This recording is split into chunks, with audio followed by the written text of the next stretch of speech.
A very good morning to you all students. Today we are going to start 8th chapter of history, that is social reforms in India. ठीक है, the chapter's name is clear by itself कि means social means society level पे क्या reforms, क्या सुधार, क्या बदलाव किए गए इंडिया को आगे बढ़ाने के लिए, प्रोग्रेस इंडिया की प्रोग्रेस के लिए. ठीक है, so here the first line of the chapter is given, that is true. The condition of women in the Indian society has always been a matter of concern. It means जो women की condition है वो Indian society में हमेशा जो है उसको लेकर एक डिस्कशन रहा है. This topic is always being the matter of concern. Means जो कंडीशन है वुमेन्स की वो ओल्ड टाइम से ही बहुत ही पुअर रही है. बहुत सारे ऐसे सोशल लेवल पे इनइक्वालिटीज़ रही है वुमेन्स के साथ में, गलत चीज़ें रही है कि जिसको हमेशा एक ध्यान देने का अपन कह सकते हैं विषय रहा है, मैटर ऑफ कंसर्न रहा है कि वुमेन्स की कंडीशन को लेकर हर समय सोसाइटी में डिस्कशन होता रहता है. स्पेशली हम कह सकते हैं after the Vedic period. During the Vedic period the condition of womens were much better. ठीक है, after that and specially if we are discussing during the 19th century the condition of women started becoming very poor. Means lots of injustice, inequalities were done to women, and this chapter deals with all those equalities. In this chapter we will discuss about all those injustice, inequalities that was done to women and how these inequalities and injustice removed from the societies and who removed all these social evils from the society. So basically this chapter is about social reforms. Okay, what are the social reforms done in the societies for uplifting the condition of women, and at the same time who are the peoples who, which associations understand deals with these reforms. So our first topic is important associations for social reforms. So after a certain period of time or with the change of time, certain people, certain educated people of Indian society, or we can say certain social reformers of Indian society feels that it is essential to remove social evils from the society के, समाज में जो बुराइयां हैं, specially जो women's के साथ जो बुराइयां हैं, अगर हम उनको रिमूव नहीं करेंगे then there will be no progress in the Indian societies. India जो है आगे बढ़ नहीं सकता, इंडिया में कोई प्रोग्रेस नहीं हो सकती.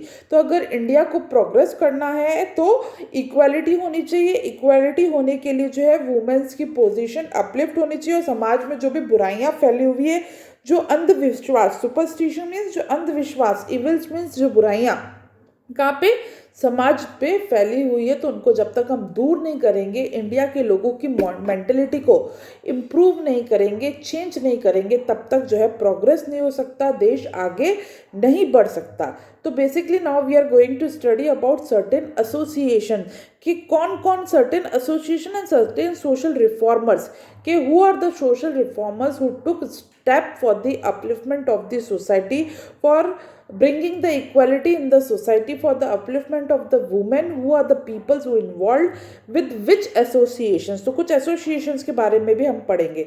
तो सबसे फर्स्ट एसोसिएशन जो हम पढ़ेंगे दैट इज ब्रह्म समाज. ब्रह्म समाज एक ऐसी एसोसिएशन थी जिसने वुमेन्स के अपलिफ्टमेंट के लिए बहुत वर्क किया. तो इनके जो लीडर थे राजा Ram Mohan Roy. In 1828, this Samaj was founded by Raja Ram Mohan Roy, and it was called as Brahma Sabha, and afterward it was given the name Brahma Samaj. It was opened in Calcutta and worked for social and religious. समाज में जो बुराइयां थी और religious level पे जो बुराइयां थी उनको दूर करने के लिए समाज ने बहुत काम किया. और basically two peoples were active in this Samaj, in this association, that was Debendranath Tagore and Kailash Chandra Sen. These are the two members of this Samaj who work for the upliftment or removing the evil in society as well as at religious level. Understand? जो second association जो form हुई that was वेद समाज. 1864 में ये समाज बना, ये association बनी मद्रास में. और ये बेसिकली जो है ये जो वेद समाज है वो ब्रह्म समाज के ही आइडियल्स पर, सिद्धांतों पर बेस्ड बना था. और इनके इम्पॉर्टेंट लीडर थे Chembeti Sridharalu Naidu, main leader of Veda Samaj. और ये जो समाज था वो किस डायरेक्शन में वर्क करता था, ये जो कास्ट में जो कास्ट बेस्ड जो इनइक्वालिटीज थी उनको रिमूव करने में, और एट द सेम टाइम जो है सुपरस्टिशन जो अंधविश्वास समाज में फैले हुए हैं उनको दूर करने में इसने बहुत वर्क किया। स्पेशली वुमेन्स के एजुकेशन को प्रमोट किया और जो विडो रीमैरिज थी उसको प्रमोट किया वेद समाज ने। थर्ड जो समाज बना दैट वाज प्रार्थना समाज। इसके मेन मेंबर्स थे महादेव गोविंद रानडे और रामकृष्ण भंडारकर ने ये समाज का गठन किया इन 1867। The association work for the abolition of the caste system and untouchability. प्रार्थना समाज ने किस डायरेक्शन में वर्क किया, जो अनटचेबिलिटी, छुआछूत, लो कास्ट, हाई कास्ट, कास्ट में जो बुराइयां थी, जो अंधविश्वास थे, जो सोशल इविल्स थे उनको दूर करने के लिए जो है प्रार्थना समाज ने वर्क किया। At the same time women's की कंडीशन समाज में ऊपर उठाने के लिए, वुमेन्स को इक्वालिटी दिलवाने के भी वर्क किया। और उन्होंने वर्क किया वुमेन विडो रीमैरिज, जो विडो मीन्स विधवा जो वुमेन्स थी उनकी रीमैरिज के लिए वर्क किया। हिंदू मुस्लिम में यूनिटी लाने के लिए प्रार्थना समाज ने वर्क किया। और मॉडर्न एजुकेशन को स्प्रेड करने में प्रार्थना समाज ने अपना योगदान दिया, अपना कंट्रीब्यूशन दिया। देन फोर्थ है सत्य शोधक समाज।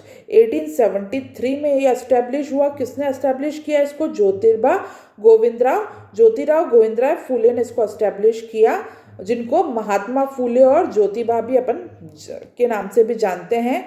It's membership was open to all religions. और इसमें कोई पर्टिकुलर रिलीजन के लोग नहीं थे। इस एसोसिएशन में कोई भी रिलीजन के जो लोग हैं इसके मेंबर बन सकते थे।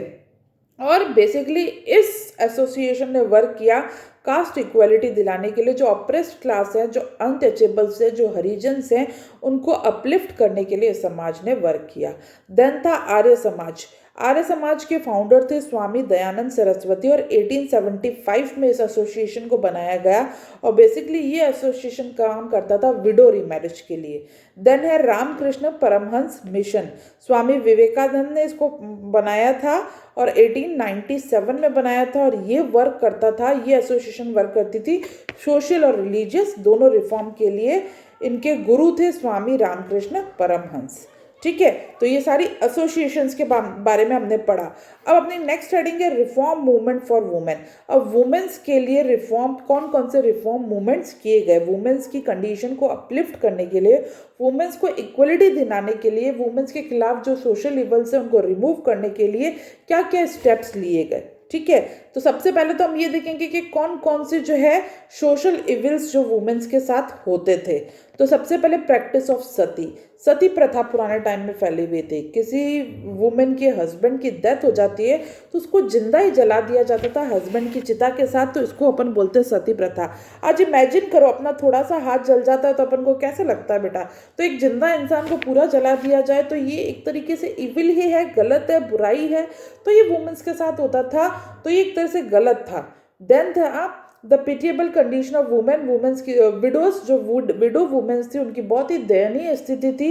विडोज के साथ भी बहुत बुरा व्यवहार किया जाता था। एक समय ऐसा था कि कोई लेडी विधवा हो जाती थी ना बेटा, उसके सारे बाल काट दिए जाते थे। ठीक है, उसको अच्छा खाने को नहीं मिलता था, उसको बाहर जाने को नहीं मिलता था, उसको एक कमरे में बंद करके रखा जाता था।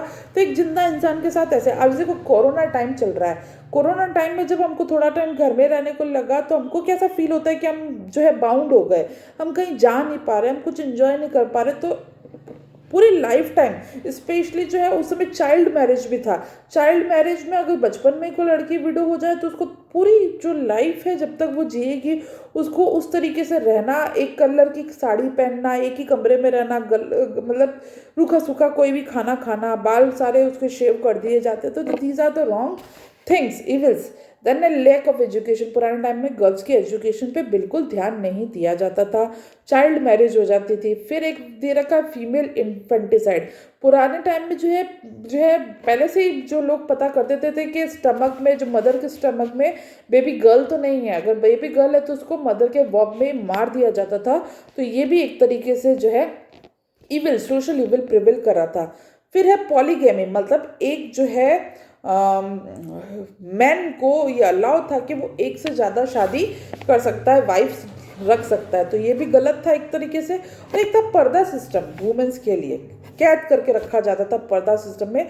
तो ये सारी बुराइयां वुमेन्स के साथ पुराने टाइम में फैली हुई थी। अब इनको रिमूव करने के लिए किस किसने क्या क्या स्टेप उठाए, तो सबसे फर्स्ट अपन पढ़ रहे हैं बैनिंग ऑफ सती। सबसे पहले सती प्रथा, जो वुमेन्स को जिंदा जला दिया जाता था ना बेटा, तो उसके खिलाफ स्टेप उठाया। उसका मोस्ट इम्पॉर्टेंट जो स्टेप उठाने वाला, इस चीज को रिमूव करने वाले थे राजा राम मोहन रॉय। ठीक है, he launch a campaign against it, his persistent, और उनके लगातार एफर्ट से फाइनली जो है सती प्रथा को बैन कर दिया गया, इलीगल डिक्लेयर कर दिया गया इन 1829। फिर सेकंड अपन पढ़ेंगे विडो रीमैरिज। ठीक है, सेकंड जो इविल प्रिवेल था, विडो रीमैरिज मतलब नहीं हो पा रही थी, विडोज को अलाउ नहीं था कि वो वापस शादी कर सके, तो उसको वापस स्टार्ट करवाने वाले थे ईश्वर चंद्र विद्यासागर। ठीक है, the condition of women's widows were very pitiable. जो विडोज की कंडीशन थी जो 19th सेंचुरी में थी, बहुत ही बुरी थी। उनको जो है रीमैरिज करना अलाउ नहीं था। फैमिली में अगर कोई फंक्शन होती थी, शादी, वहाँ विडोज को जाने नहीं देते थे, कहते थे कि अशुभ होगा, फैमिली फंक्शंस में इन्वॉल्व नहीं होना दिया जाता था।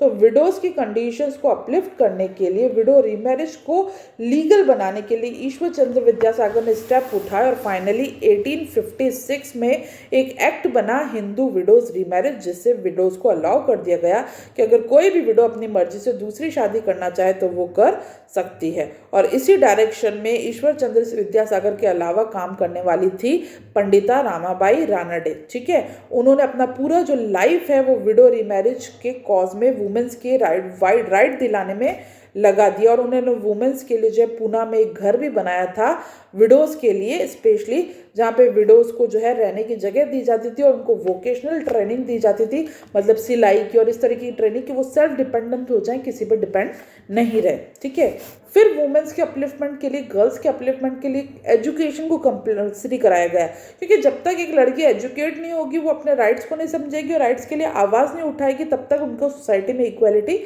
नहीं मिलेगी।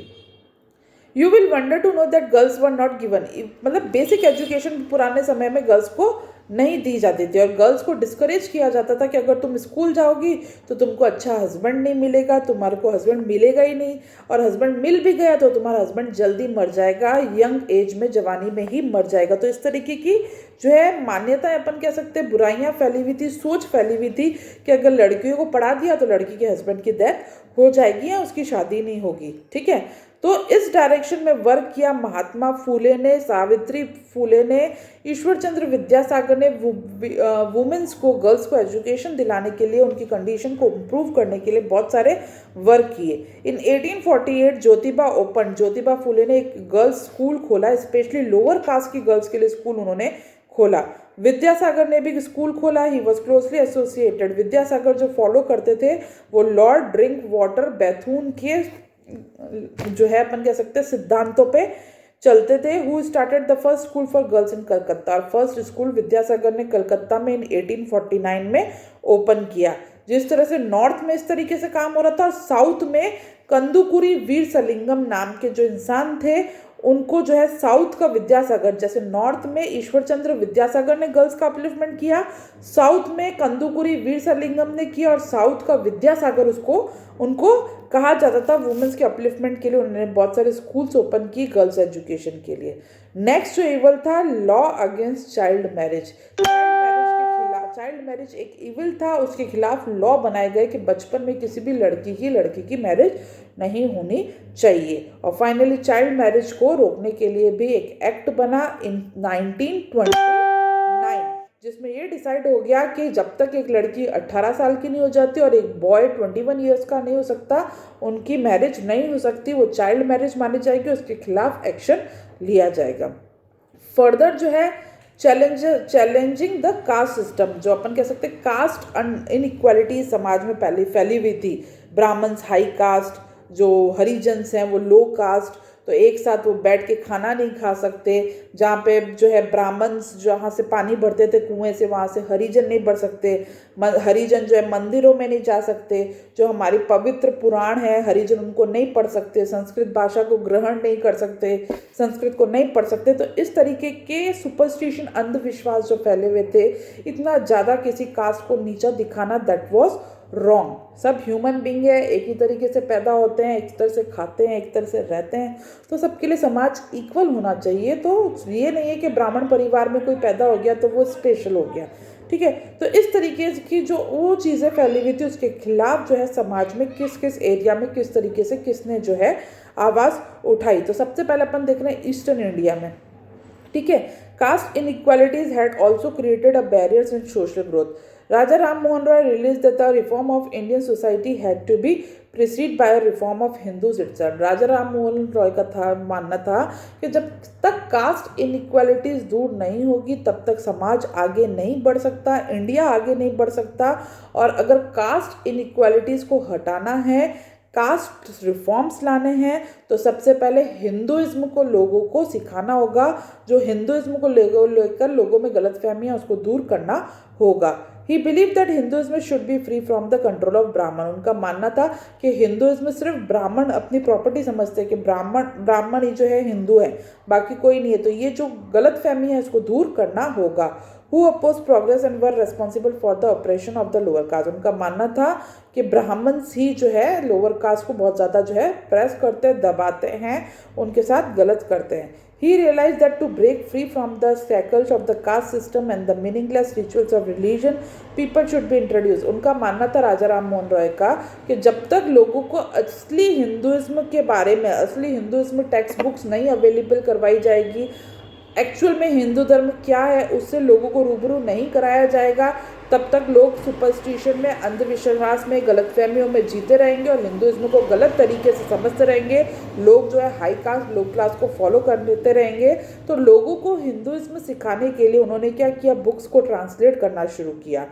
ईश्वर Chandra Vidyasagar and Swami Vivekananda also work for the caste reform. Ishwar Chandra Vidyasagar, Raja Ram Mohan Roy के अलावा ईश्वर चंद्र विद्यासागर, स्वामी विवेकानंद ने भी कास्ट इक्वालिटी लाने में बहुत सारे जो है वर्क किए। Swami Vivekananda believe that caste was a social system and not a religious institution. The religious text didn't talk of caste. इनका मानना था कि कभी भी धर्म जो है कास्ट इनइक्वालिटी नहीं सिखाता, किसी भी किताब में हाई क्लास लो कास्ट नहीं दिया गया है, ये लोगों की खुद की सोच है।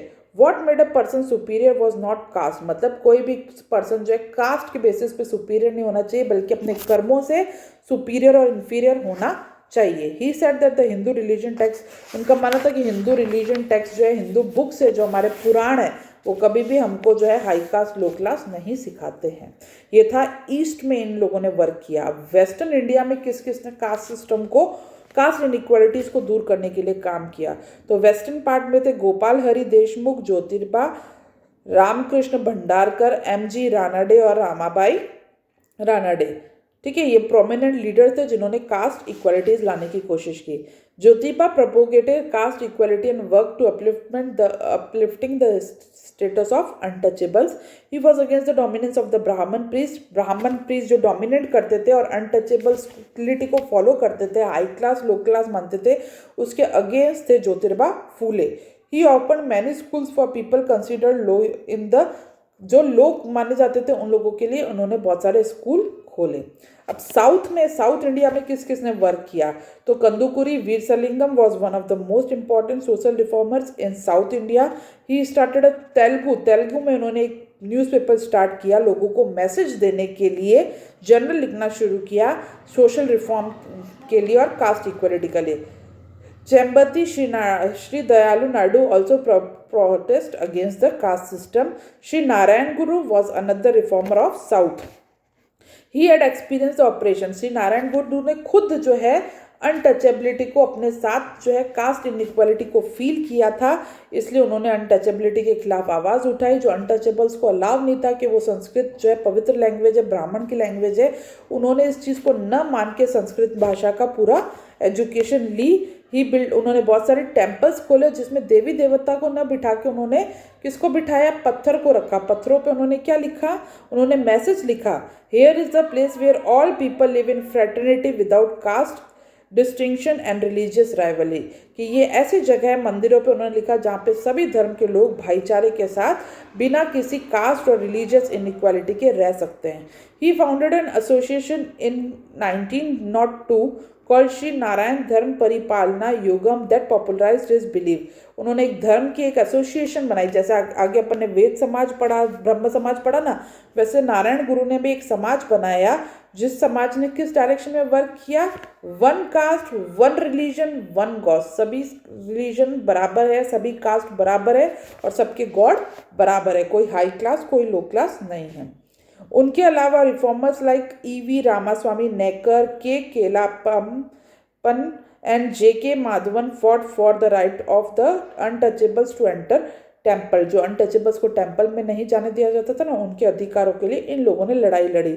Doctor B.R. Ambedkar was also actively involved in the temple entry movement. E V Ramaswamy Naicker, popularly called Periyar Ramaswamy, started the self respect movement to fight against the dominance of the Brahmins। जो ब्राह्मण्स डोमिनेट करते थे ना, उनके डोमिनेशन के खिलाफ इन्होंने आवाज उठाई पेरियार रामास्वामी ने।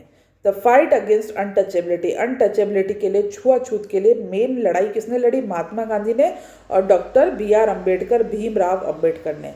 महात्मा गांधी ने अनटचेबल्स को क्या कहा, हरिजन्स। हरिजन्स मतलब हरि के लोग, भगवान के लोग, पीपल ऑफ द गॉड, ठीक है।